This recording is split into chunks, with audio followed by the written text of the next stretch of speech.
So here you are learning some basic drawing stuff. And a lot of the videos so far have been really simple techniques, some introductions to pencils and erasers, but this is going to be the first final product.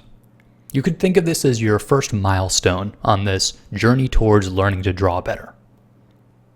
So here's what we're going for. A nice, clean, linear drawing. You're describing what you're seeing in front of you using only line. Okay, well, if that's the final result, how do you get there?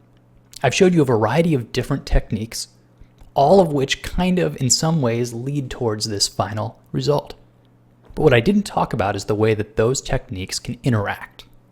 And this is the fun part, where you get to take a bit of your own personality, the way that you like drawing, and mix and match. Assuming you've tried all of these shape techniques and the angle measuring that I've talked about, you might find that the first step for you is to think of things in terms of angle, concentrating on the relationship of one object's height to the next one's height. How do they line up in space together? Maybe you like to first envision the negative space, or to think of all the four objects as a single positive shape. And in this case, you could begin a contour line drawing, thinking about those large 2D graphic areas, positive and negative space. Or maybe you really liked doing the oval exercise, where you're loosely drawing from the shoulder and putting ellipses down on your paper. Using the side of your pencil, it has sort of an energy to it. Well, then maybe you'd start there. So maybe you use the schematic drawing to find the verticals and the scale relationships, and then you draw with the side of your pencil and use the ellipse technique.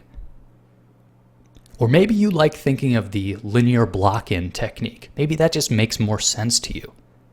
So you take that basic envelope and then slowly divide it into more and more specific angles, turning straight line segments eventually into curved forms. The point is, though, that each of these techniques does not exist in a vacuum on its own. These are all just different ways of analyzing a three-dimensional form sitting in front of you and translating that into a 2D representation on your paper. So there's really no right technique to use. You might find that there's a combination of 2 or 3 of the techniques that are the best result for you. But you're going to find that drawing 3 or 4 different objects in one scene is a lot more challenging than any single object sitting on a paper by itself. Because this means you have to not only get the positive shape correct, but also the negative space in between the objects has to be clear as well. Getting all these shapes to line up together is pretty tricky. Now, I considered saying that the homework this week is simple, and that's not very fair. The homework this week is only one thing, but it's going to be a real challenge.